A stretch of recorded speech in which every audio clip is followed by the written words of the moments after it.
frente allí conmigo y al entrar a la escuela. Ese chamaco sufrió mucho por una razón, porque cuando uno es pobre, se sufre mucho principalmente en los pueblos, pero cuando vienes de rico a pobre, se sufre más. Y yo vine de rico a pobre, y fui humillado, muy humillado. Ahí les platico todas las humillaciones que yo recibí en la pobreza terminante que tuvimos en el pueblo. Pero que yo me imponía, pedía permiso en la escuela para salirme corriendo, arriba de un burro a trabajar, a hacer cáscara de mauto, a hacer leña, a hacer esto, a hacer lo otro, para sobrevivir. Recibía yo, por ejemplo, en la escuela, las cosas pues que recibe el niño pobre, el humilde, el flaco, donde llegaba el señor director de la escuela, así el lunes, cuando hacían honor a la bandera, y se reunían, y el director muy farsante se paraba enfrente y le decía al primer gordito que estaba allí, le decía: a mí tráeme al cebollín, corre. El cebollín era yo. Y él me trae el gordito así, el director me agarraba, me contaba unas pocas de charras para que se vea toda la gente, y luego después me daba una patada que me fuera. Era lo que recibíamos. Entonces todos esos contrastes que tuve yo en la vida, yo me iba acordando de avión cuando iba a tomar protesta como senador. Es decir, de una parte muy lejana a otra parte muy extrema. Las partes que viví yo, por ejemplo, que fueron pesadillas para mí, un chamaco chico, que ya me sabía las rutas de los indocumentados, entonces los alambres, no sé cómo les decía, las rutas de California y las rutas de toda California, donde yo me metía a una góndola una vez, a una hielera, y cerré yo la puerta para luego abrirla, y cuando aquí se abría no pude porque estaba sellada, y ahí me quedé 3 días y me sacaron en el estado de Oregon, pues ya muerto. Estuve viviendo con unos ferrocarrileros ahí que me hicieron el favor de curar. Aquel drama que yo vivía allá, aquel drama tan grande, por ejemplo, que tuve cuando estuve en la cárcel. Estuve muchos años en la cárcel por falta de papel. Estuve en Indio, estuve en Los Ángeles, estuve en San Pedro, estuve en Sacramento, en San Francisco. Anduve recorriendo todo California y parte de Arizona. Así anduve. ¿Y de qué edad? Y yo tenía entonces, yo conté 15, 16 años en ese entonces, cuando andaba yo en esa situación. Entonces, todas estas cosas, Vicente y yo las analizábamos, y a Vicente se le iba a los ojos queriendo sacar algún producto de esa situación, no más que el primer opositor era yo precisamente. Entonces, pues hicieron mucho. Cuando digo contrastes, yo dije contrastes de la vida, pero Ernesto le puso extrema, porque son contrastes muy extremos, que se van de una punta a la otra. Contrastes que vivimos muchos años, mucho en la política vivimos contrastes. En fin, tuvimos mucha vivencia esa vida que yo tuve. Pero cuando yo vengo aquí, después de andar por allá, en los Estados Unidos, que dejo a mi madre sola, tirada, ya casi. Hoy la recojo y me vengo: mamá, ya no me voy a volver a desprender de ti, vámonos. Y nos vinimos, fui a la costa a trabajar, allá estuve en la costa trabajando ya de una edad de 17 años por allá, regando campos, en fin, con mi mamá junto conmigo. Allí anduvimos, en fin, todas esas cosas nos dio la situación de poder buscar de acomodarla. Y Ernesto, con el permiso de Javier aquí, con la invitación de Javier, me permitió que se moviera esa situación y que pudiéramos trabajar. Ya estuvimos trabajando yo y Ernesto, que Ernesto, pues no, como dijo Javier, no es un desconocido para nosotros. Yo quiero decirles una vez que creo que vivimos todavía, hay gente como Ángel Trujillo, como gente, el Rey, por ejemplo, todo eso, que vivimos ese drama cuando la huelga de 5,000 mujeres de la AMP, 5,000 mujeres estallamos una huelga, y el lugarteniente mío, el que andaba con un garrote en la mano buscando a ver quién me golpeaba o algo así, el que me andaba cuidando, el guarura mío, era Ernesto. Andaba dando la cara Ernesto, allí andábamos nosotros trabajando con las mujeres. Es decir, ganamos esa huelga y fue el inicio de la conquista y de la entrada al sindicalismo a la máquina. Entonces, Ernesto pues como amigo mío, comenzamos a platicar y a darle vuelta al asunto. Y dijimos, ¿qué hacemos? ¿Qué hacemos? Una biografía, le dije, no me gustaría porque es muy enfadosa. Muy enfadosa, nadie lo lee, la biografía y todo. ¿Por qué no hacemos una cosa mejor, honesto? Haremos mejor una novela, donde no nomás se platique la cuestión sindical, sino que se platique todas las vivencias, porque tuvimos fuera de la cuestión sindical, y luego después la cuestión sindical, y luego la política. Y así nos fuimos, ustedes se van a dar cuenta de este libro, cómo participé en la política yo. Yo no anduve buscando puestos, ni tocando puertas, ni barbeándole al político, fueron circunstancias que se dieron, que yo llegué a la política porque me invitaron. Es decir, las circunstancias que había en ese momento política eran para que casi me obligaran a que fuera yo el candidato. En el caso de la diputación, primera vez que yo fui diputado, era una gran necesidad que conformara al grupo político contrario de Bobadilla, que era el del Palillo Villanueva.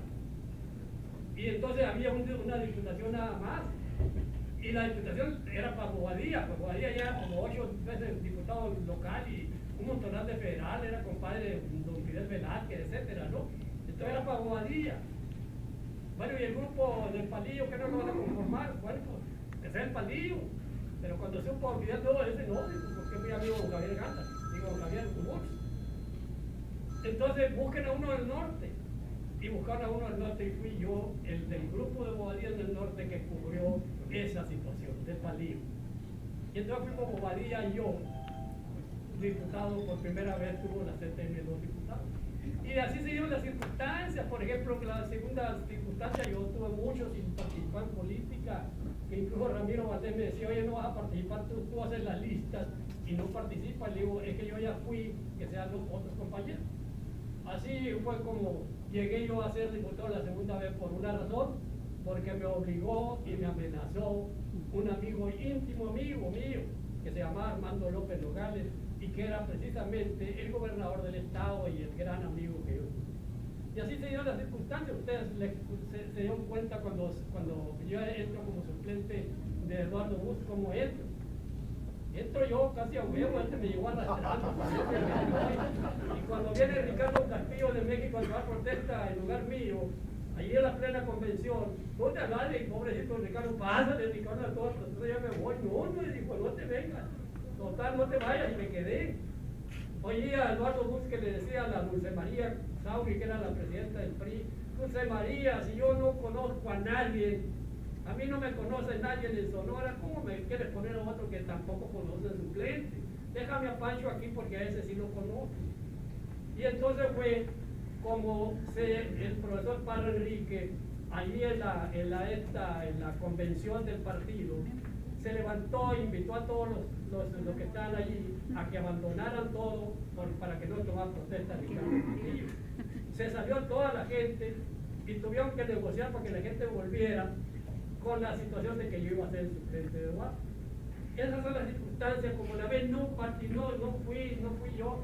Por ejemplo, cuando yo fui regidor del Ayuntamiento de Hermosillo, yo pronuncié el discurso oficial en representación de todos los sectores, ahí en el Parque Madero donde está la estatua de Jesús García, en 1970, festejando la reforma a la Ley Federal del Trabajo. En 1970, era gobernador Faustino Félix.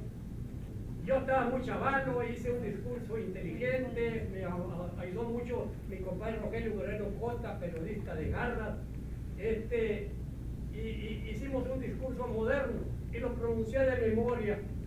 Y don Faustino Félix, que era un hombre muy carajo, se levantó de pie don Faustino y me habló para felicitarme.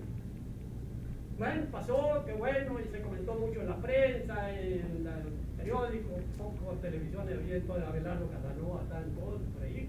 En fin, entonces se comentó y a los 3 meses se destapa la situación de Keno Hernández, va a la candidatura a la presidencia municipal para recuperar la presidencia municipal de Hermosillo, que era del PAN, con donde Jorge Valdés. Entonces, allí va la lista del regidor, el 1, del regidor va, la lista de un compadre mío, de mi compadre Rogelio, le digo que Enrique Octavio, que fue el líder del sindicato de hoteles, pues. Yo ya, en fin, pero cuando llego, me hablan, ando yo en la casa vaciando un Porsche, traigo el hombro lleno de cemento, porque todos corríamos ahí a vaciarlo. Y está el profesor Parra, porque era mi vecino, me dice, profesor Parra, oye, te hablo un carro, mira, llegó un carro muy elegante allí.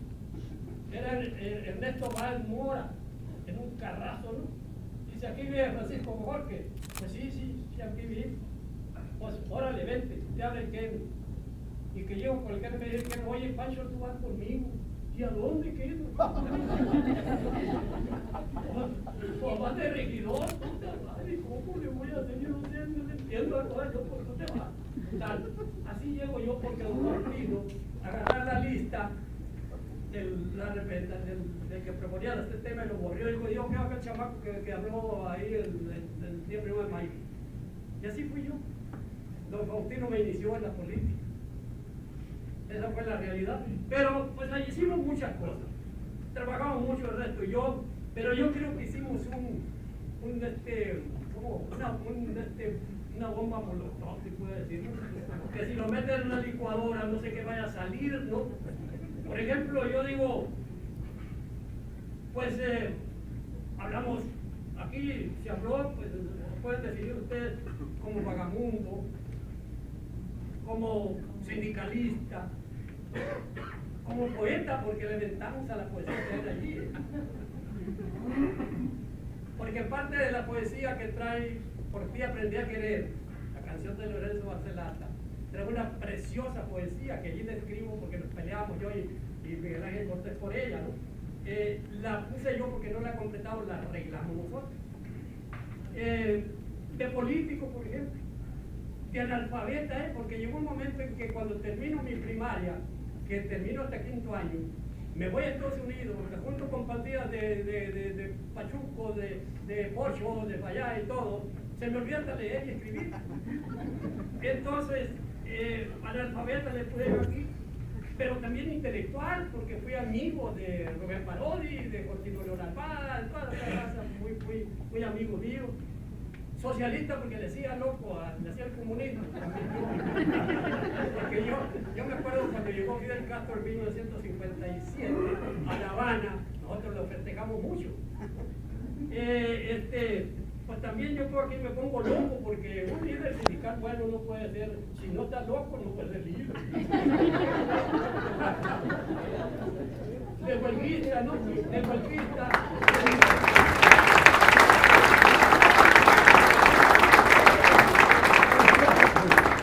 De huelguista, de conciliadores, porque nosotros tenemos todas las huelgas, pero también hicimos el arreglo, el acuerdo de que hubiera conciliación, y la gran conciliación que está viviendo nació precisamente de las huelgas que nosotros hicimos. De cantante, le estuve siendo el cantante, pero también estuve boxeando yo en los Estados Unidos, de ayudante de albañil, porque yo trabajé mucho ayudante de albañil aquí. Ayer les platico dónde trabajé, en la iglesia de Jesús. De peón de campo, porque así me dice Carlos Gamefimbre, me dice, tú no eres campesino, eres peón de campo, te pegas en la malla trabajando. Pues digo, yo creo que ante todo, pues yo creo que soy más campesino que obrero, yo creo. Ya no le entiendo cómo.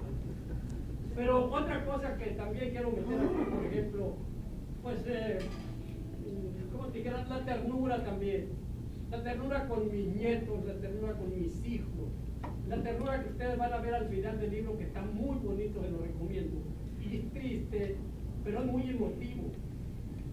Cuando yo ya casi me despido de todos y que vivo en mi casa y que oigo los ruidos de mi casa, los gritos de mis hermanos peleándose, la vaca bramando, el perro ladrando, en una serie de situaciones. Cuando yo termino todo eso, comienzo a despabilar por todos lados, ¿y ahora qué hago? Ya no hay nadie, y la casa está. Y entonces es cuando me abrazo a Pablito, el hijo de la policía, el más chiquito, Y le digo, hijo, pues tú y yo, ¿no? Y ahí voy cantando, me quedan 15 minutos de vida todavía.